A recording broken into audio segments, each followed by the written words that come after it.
warahmatullahi wabarakatuh. Bismillahirrahmanirrahim. Alhamdulillahirabbil alamin. Wassalatu wassalamu ala asyrafil anbiya wa imamil mursalin Sayyidina wa nabiyina Muhammadin wa ala alihi wa ashabihi ajma'in, ma ba'd. Yang sangat saya muliakan para orang tua, wabil khusus orang tua kita Al-Mukarram wal-Muhtaram Bapak Haji Muhammad Rais Nalam. Yang saya hormati Ketua Dewan Kemakmuran Mushola Al-Falah Bapak Haji Muhammad Zain, Ketua Majelis Ta'lim Malam Selasa Kanda Haji Muhammad Sawan. Yang saya hormati juga Kanda Haji Ajis Muslim, para tokoh masyarakat, tokoh pemuda, para ustadz. Mudah-mudahan sehat, barokah, panjang umur, selalu dilimpah curahkan rahmat nikmat oleh Allah Subhanahu wa taala. Alhamdulillah, setelah kurang lebih 2 bulan setengah, ya ada ya, lebih mungkin, kita tidak bermuajaah karena tawakuf menjelang Ramadan, lalu Idul Fitri yang dibarengi dengan kondisi kesehatan saya yang kurang baik. Pada hari ini di penghujung bulan Syawal kita bisa berkumpul, bermuajaah kembali.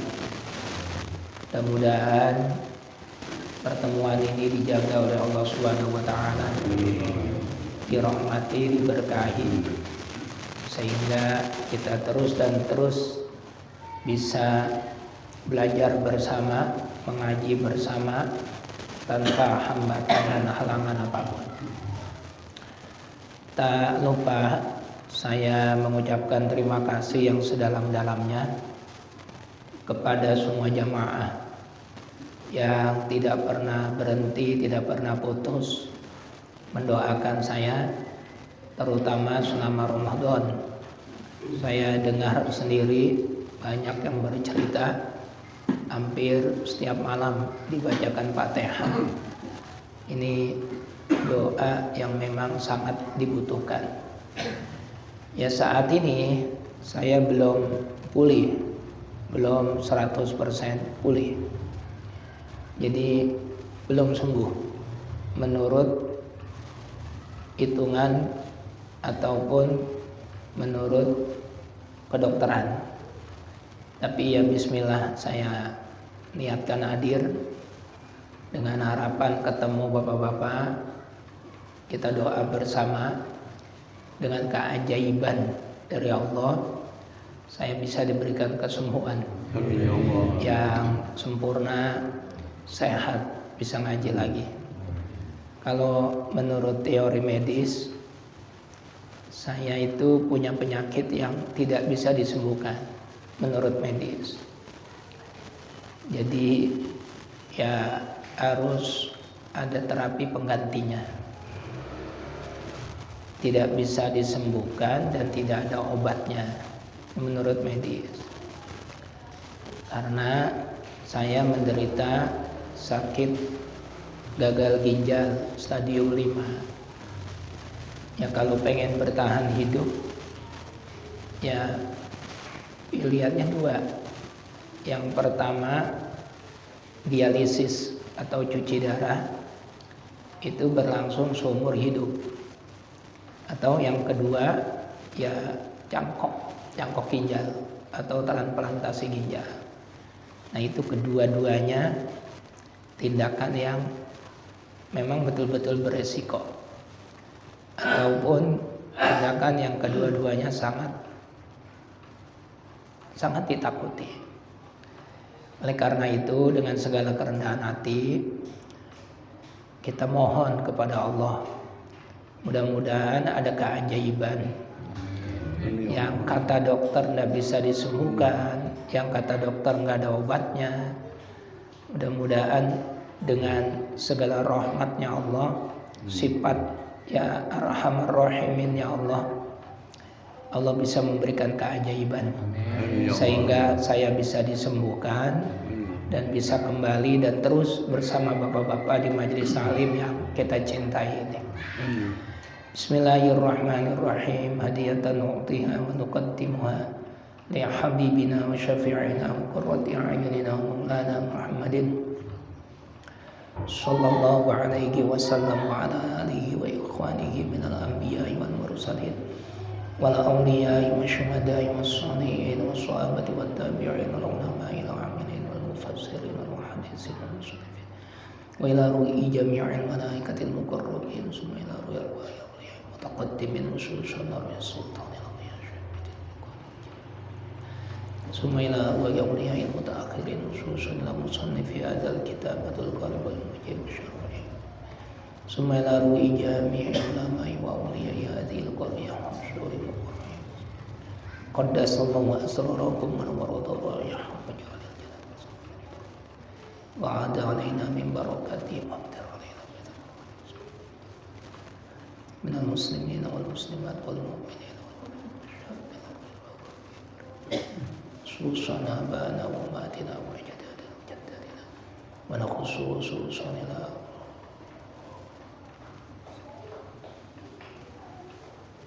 Semua rugi kong haji tahir, semua lalu aja sitip. Jami ikut kebesar majlis ta'lim sholat farang. Wana warodoro yang kumajadil jannat bersama. Wana saluka ya Allah, ya Allah, ya Allah. Ishfi mardi ya Allah.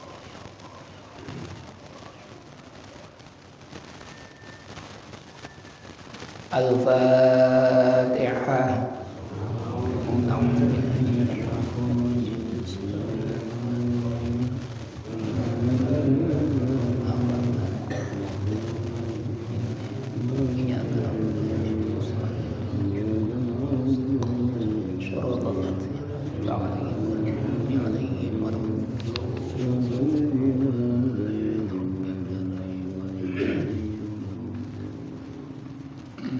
Kita lanjutkan kajian kitab Fathul Qorib, kitab fikih. Sebelum Ramadan kita membahas tentang kulit bangkai yang bisa disucikan dengan cara disamak. Ya, ingat ya, benar ya. Sekarang lanjutannya. Qala al-musannifu rahimahullah wa nafa'na bihi wa bi'ulumihi fid dharaini amin ya rabbal alamin. Faslun ay hadza faslun fi bayani ma yahrumu isti'maluhu minal awani wa ma yajuzu, menerangkan tentang sesuatu yang tidak boleh dipakai minal awani, baik itu tempat, piring, tempat makan, tempat minum, gelas, ceret, cangkir, teko, panci, nampan, macam-macam. Wa ma yajuzu, dan sesuatu yang diperbolehkan untuk dipakai. Wa bada'a bil awali. Kemudian pengarang kitab ini menerangkan yang pertama, pembahasannya. Artinya sesuatu yang tidak boleh dipakai. Wala yajuzu fi ghairi daruratin li rajulin aw imra'atin. Apa isti'malu syai'in min awaniz za'abi wal fiddati la fi uqlin wala fi syurbin wala ghairihima. Tidak diperbolehkan, artinya ya haram. Enggak boleh itu ya haram. Enggak boleh hukumnya itu haram. Berlaku bagi laki-laki ataupun perempuan. Haram apa?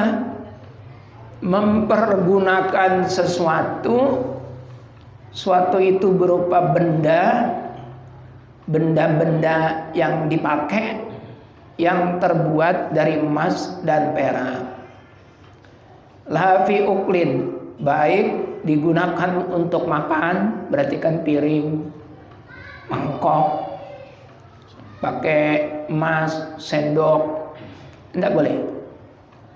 Wala fi syurbin, nggak boleh juga digunakan buat tempat minum.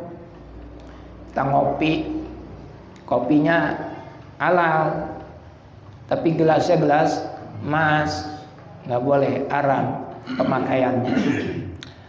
Atau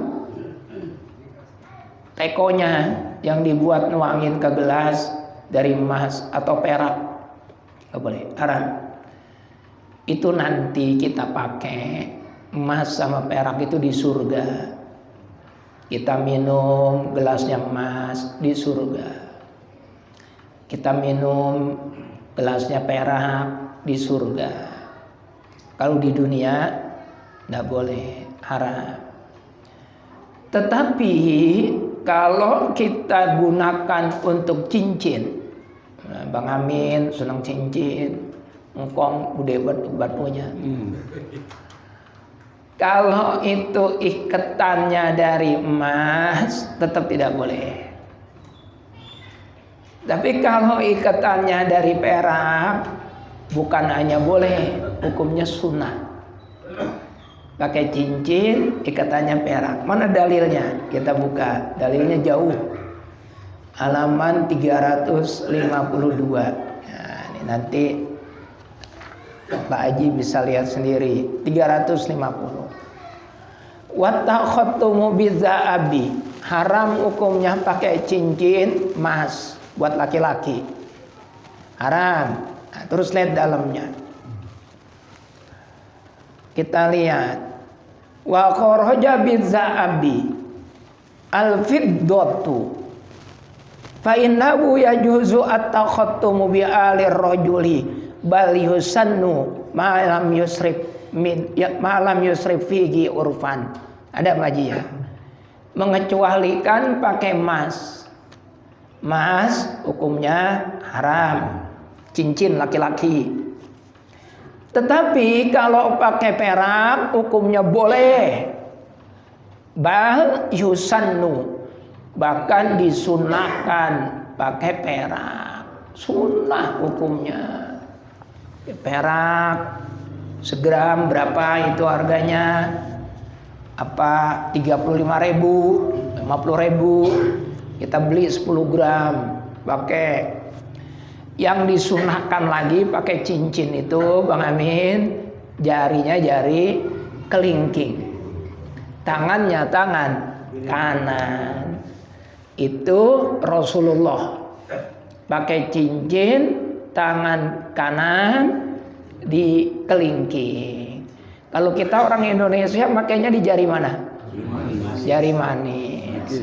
Tangan kiri, nggak apa-apa. Yang penting pakai cincin. Cuma usahakan jangan ditelunjuk. Nah, jangan. Di jari manis boleh. Kalau di kelingking biasanya para habaib itu pakainya di kelingking sebelah kanan. Itu Rasulullah pakai cincin sebelah kanan, di tangan kanan maksudnya, makanya di jari kelingking. Ini kelingking ini gambarannya perempuan, jangan macam-macam perempuan, kecil tapi bisa ngalahin jempol yang gede banget. Nah, jempol ini pejabat. Nah, pejabat apapun kalau udah dijempolin sama pejabat, urusan lancar. Pak RW, Pak Lurah, Pak Camat, kalau udah jempolin jalan urusan. Kalau kita musuhan sama Pak RW, ntar bikin surat pengantar kagak mau tanda tangan, repot, nggak dijempolin soalnya. Itu. Tapi banyak pejabat yang jatuh gara-gara Kelingking. Nah, kelingking kalanya mah apa? Telunjuk. Apa telunjuk? Orang kaya. Karena yang pantas nunjuk-nunjuk orang kaya. Itu ganti itu catnya itu, jangan warna hijau. Udah kelamaan warna hijau mulu. Ganti apa bos? Ganti warna putih. Lah duitnya nih beli. Tuh, pantas dia nunjuk. Pantas duitnya banyak. Lah miskin nunjuk-nunjuk. Kagak ada yang nurutin. Makanya sehebat apapun kelingking, kalanya apa? Telunjuk. Maka jangan bermain kelingking kalau belum jadi telunjuk. Gitu. Paham ini? Paham apa? Kelingking. Jari tengah apa jari tengah? Kiai. Ini jari tengah. Kagak mihak sono, nggak mihak sini. Netral. Makanya jadi kiai jangan sono kemari ceramah menghujat sono menghujat sini, nah, nggak boleh, adanya di tengah. Jari manis anak muda, masa muda masa yang paling indah, paling manis. Main bola 2 kali 45 menit kuat, coba aki-aki. Baru 5 menit udah minumnya udah 3 kali. Tik. Jadi boleh pakai cincin terbuat dari perak. Titik. Wa yajuzu dan boleh istimalu ina'i ghairihi ma, memakai tempat wajan yang terbuat dari selain emas dan perak. Minal awanin nafisati, walaupun wajan-wajan itu, tempat-tempat itu tempat yang indah. Kainain yakutin, seperti contohnya terbuat dari berlian, mutiara. Ada gelas terbuat dari berlian, boleh nggak haram? Boleh. Sama, pakai cincin, iketannya perak, batunya batu berlian, harganya ratusan juta, boleh nggak apa-apa, boleh. Yang tidak boleh itu emas. Kenapa sih orang laki-laki nggak boleh banget pakai emas? Karena kita sudah emas. Kita udah emas, Mas Nurdiono udah emas, jadi jangan nambah emas lagi. Ini indahnya Islam. Orang laki-laki kalau pakai emas dikhawatirkan itu ada pembekuan darah di dalam tubuhnya, sehingga bisa menyebabkan penyakit yang komplikatif. Itu sebab apa? Emas. Kenapa kok perempuan boleh pakai emas? Karena perempuan setiap bulan darahnya dibuang. Lewat apa? Lewat haid. Nah itu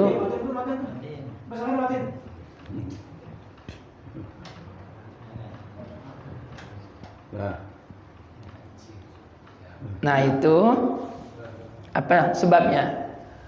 Sebab perempuan tiap bulan darahnya dibuang lewat haid. Nah, apalagi di Al-Quran memang betul bahwa emas itu termasuk perhiasan. Zuyyina lin-nasi hubbus syahawati minan nisa wal banina wal qanatiril muqantarati minadz zahabi wal fiddati wal khailil musawwamati wal an'ami wal haras. Perhiasan yang paling utama itu ya perempuan. Disebut duluan. Kenapa di surga orang laki-laki dapat bidadari, tapi orang perempuan tidak dapat bidadara? Kenapa di surga laki-laki dapat bidadari? Karena jujur, orientasi kesenangan orang laki-laki itu ada di perempuan. Ngaku aja, jangan tengok-tengok. Orientasi kesenangan laki-laki adanya di perempuan. Makanya laki-laki cenderung punya keinginan senang kepada perempuan. Yang godain perempuan laki-laki. Jarang perempuan yang godain laki-laki. Nabi Adam waktu diciptakan di dalam surga, Nabi Adam kan kesepian. Maka diciptakanlah Ibu Hawa sebagai pendamping. Ketika Ibu Hawa sudah tercipta, yang ingin menyentuh duluan Nabi Adam pengen nyentuh Ibu Hawa, apa Ibu Hawa pengen nyentuh Nabi Adam? Jawabannya Nabi Adam pengen nyentuh Ibu Hawa. Tegur ngono, Adam, tar dulu, menyolek aja, nggak boleh. Bagaimana caranya boleh ya Allah? Nikahin dulu. Bagaimana caranya nikah? Ada walinya. Walinya siapa ya Allah? Saya. Harus ada saksinya. Saksinya siapa? Malaikat. Ada mas kawinnya. Mas kawin itu apa? Sesuatu yang berharga yang kamu berikan kepada istrimu. Loh, saya mau ngasih apa? Wong ini udah di surga kok. Udah semuanya berharga. Ada yang lebih berharga. Apa itu? Membaca sholawat kepada Nabi Muhammad. Surga. Maka mas kawinnya adalah bersolawat kepada Nabi. Jadi ibadah yang dilakukan bahkan kita berada di surga, nikah. Ibadah yang bahkan dilakukan saat berada di dalam surga adalah nikah. Nabi Adam Ibu Hawa nikahnya di surga. Sholat nggak ada di surga, udah nggak ada sholat lagi. Semua ibadah, puasa nggak ada di surga, tapi nikah ada di surga.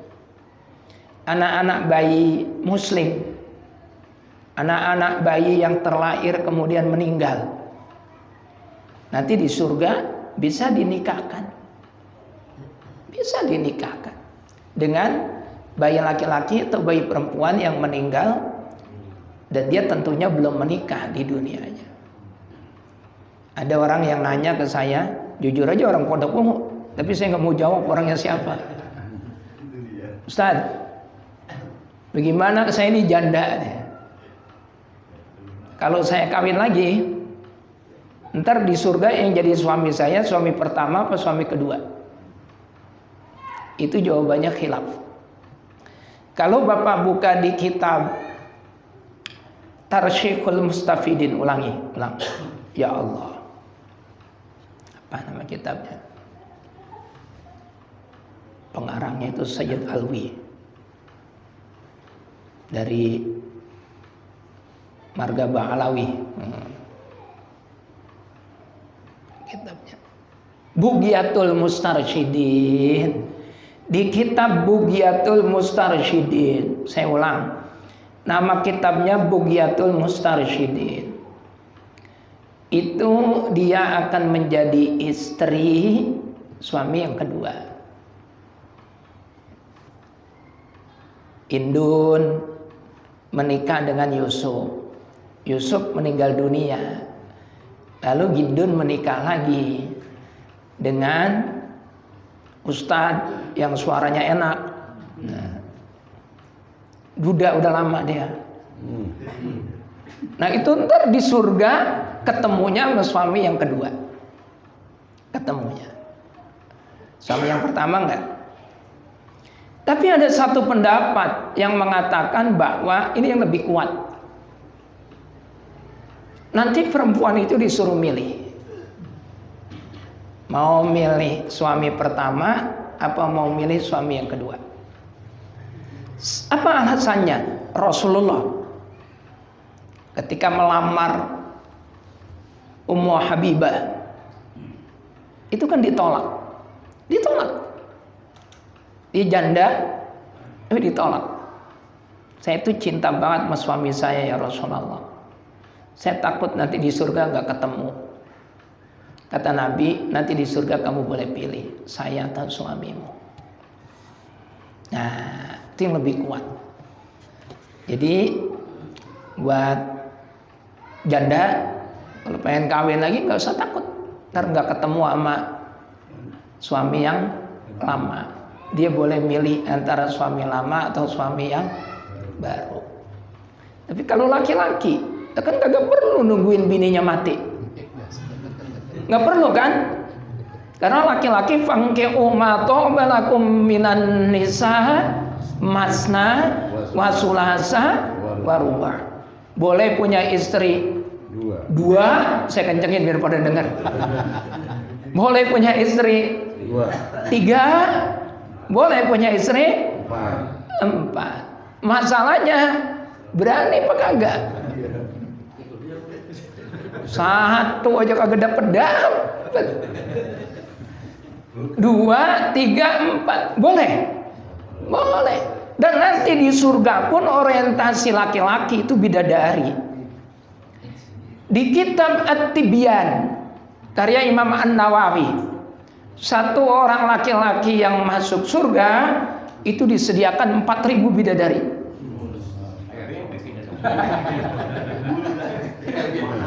4.000 bidadari. Weh, Masya Allah.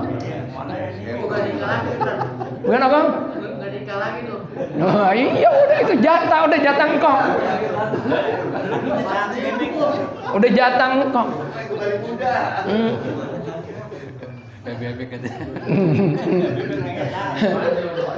Dan 4.000 bidadari itu selamanya perawan. Selamanya.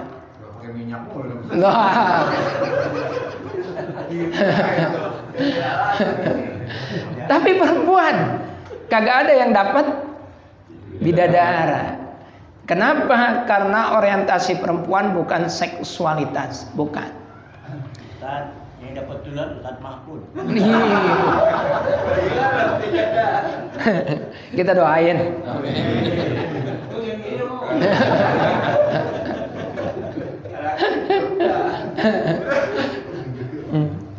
Jadi obat biar sembuh ya. Ya, kalau perempuan orientasinya kesenangan berupa harta. Makanya ceramahnya Ustaz Tila itu kalau bini sakit jangan dibawa ke dokter, bawa ke toko emas waras. Kenapa? Karena wadon orientasinya adalah perhiasan, seneng sama perhiasan. Ya seneng ngaku kagak ngaku, tanya aja. Bener. Laki-laki, saya kagak pernah nemuin majelis taklim laki-laki yang seragamnya gonta-ganti. Nggak ada. Kita udah berapa tahun ngaji, kagak ada bajunya ya, kagak pernah seragaman. Tapi wadon, tim hadro lain, ya, PKK RW lain, PKK RT lain, bola poli lain. Yang beli siapa? Laki. Nah itu udah jadi kodratnya, dia senang sama sesuatu yang indah. Karena perempuan juga sesuatu yang indah. Nah itu. Ya, saya cuma punya satu udah disyukuri. Dah itu juga satu syukur. Nambah emang kagak berani. Ya, teh. Mudah-mudahan berkah. Selesai. Jadi pakai emas, perak kalau merupakan wajan, tempat, piring, gelas, termos kagak boleh. Tapi kalau cincin dari perak boleh, bahkan hukumnya sunnah. Kalau tempat terbuat dari mutiara boleh. Yang penting bukan apa? Emas. Di rumah kita apa piring dari apa? Kaleng, beling, keramik boleh. Karena bukan emas. Boleh. Terutama raja ya. Itu semuanya dari emas gimana untuk makan memang? Oh tidak boleh. Tidak boleh tetap. Mau raja, mau apapun tidak boleh. Kebanyakan gitu. Emas karena glamornya, karena kekayaan. Iya, gitu. karena kekayaannya. Besok ada ayat Al-Quran itu, nanti di hari kiamat Allah akan berkata, limanil mulkul yaum. Pada hari ini siapa yang sesungguhnya memiliki kerajaan? Mana tuh raja-raja di dunia yang hidupnya glamor? Tunjukkan wujudmu. Siapa raja sesungguhnya? Tuh. lillahil wahidil qahhar.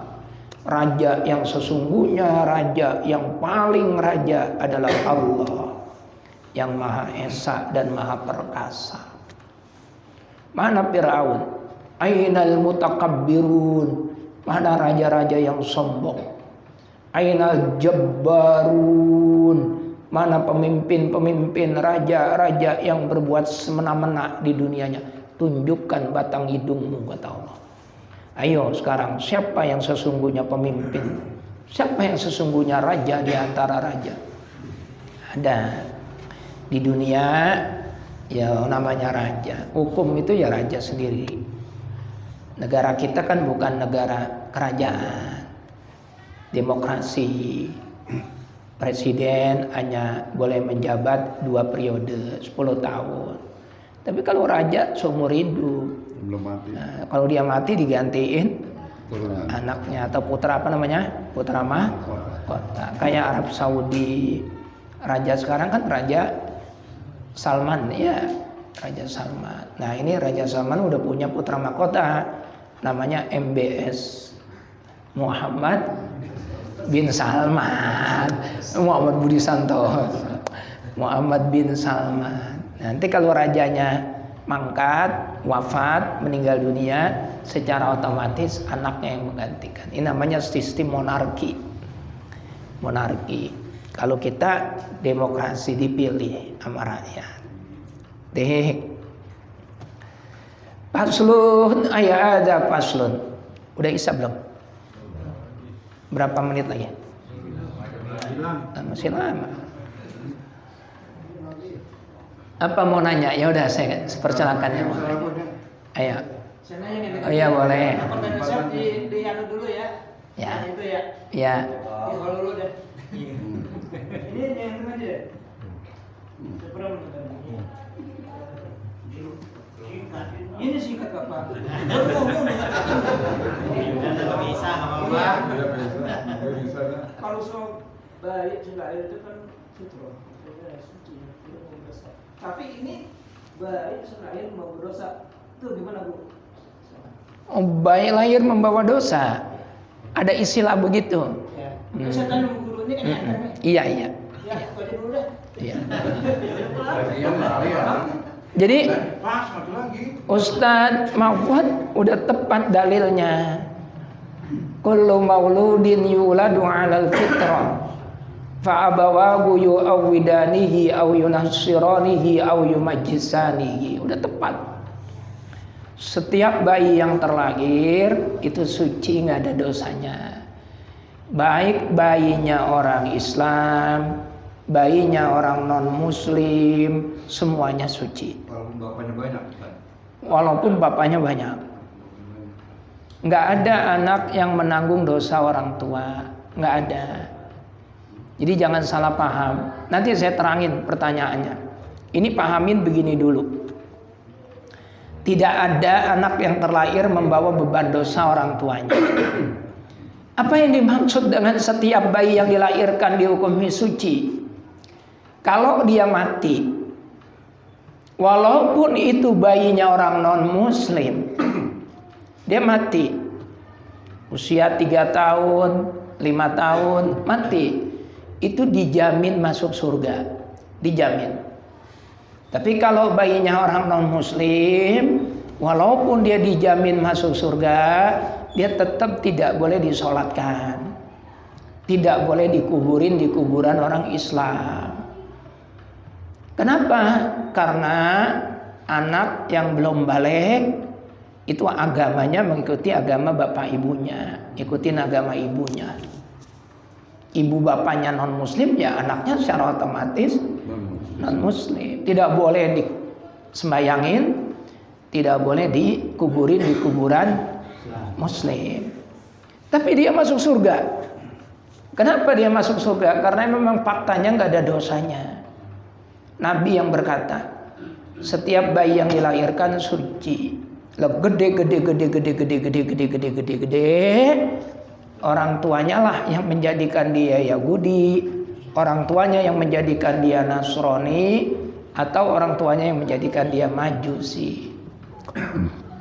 Terus ada istilah begini,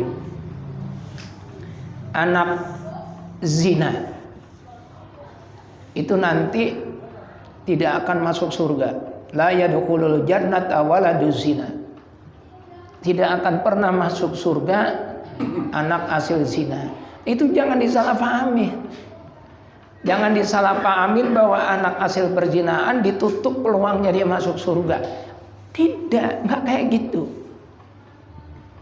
Kalau dia soleh, dia tekun ibadah, dia hafal Quran, apa iya dia tetap tidak masuk surga? Yang dimaksud dengan hadis Nabi, la yadkhulul jannata waladuz zina, tidak akan masuk surga anak zina, bukan berarti dia menanggung dosa orang tuanya.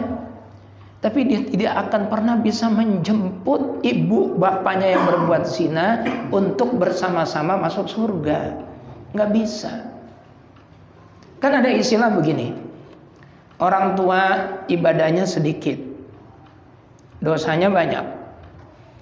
Punya anak soleh, hafal Quran, tekun ibadah, akhlaknya bagus. Anak ini masuk surga. Orang tuanya berdasarkan hisab masuk neraka. Anaknya bisa menjemput orang tuanya.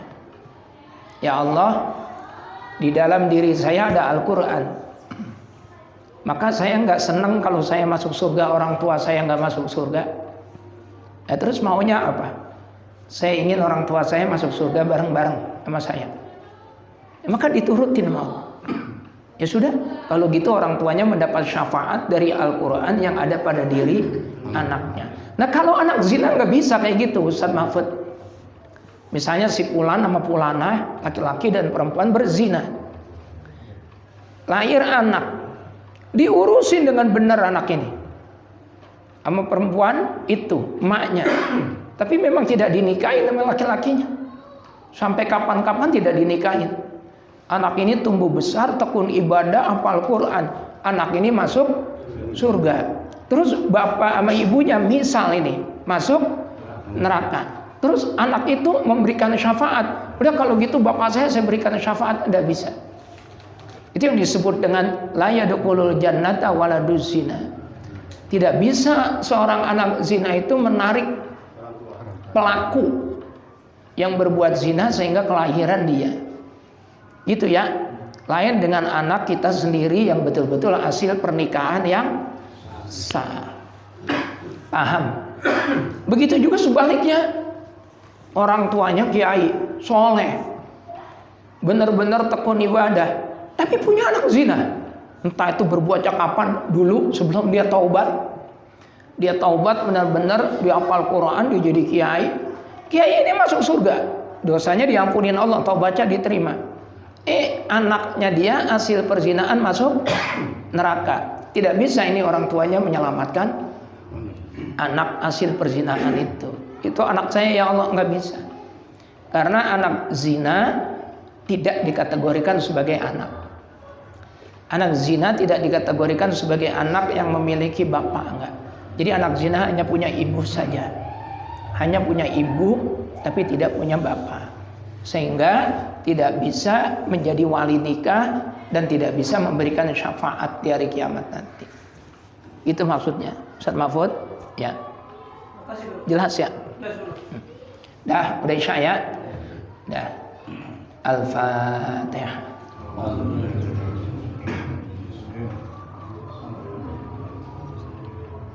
Suratul ladzina an'amta 'alaihim.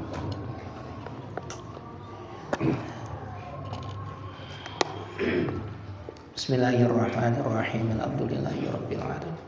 Allahumma shalli ala sayyidina Muhammad wa ala ali sayyidina Muhammad. Allahumma ighfir lana wa liwalidina wa limasyayikhina. Allahumma inna na'udzubika min su'il khatimah wa nas'aluka husnal khatimah. Rabbana atina fid dunya hasanah wa fil akhirati hasanah wa qina adzabannar. Walhamdulillahi rabbil alamin.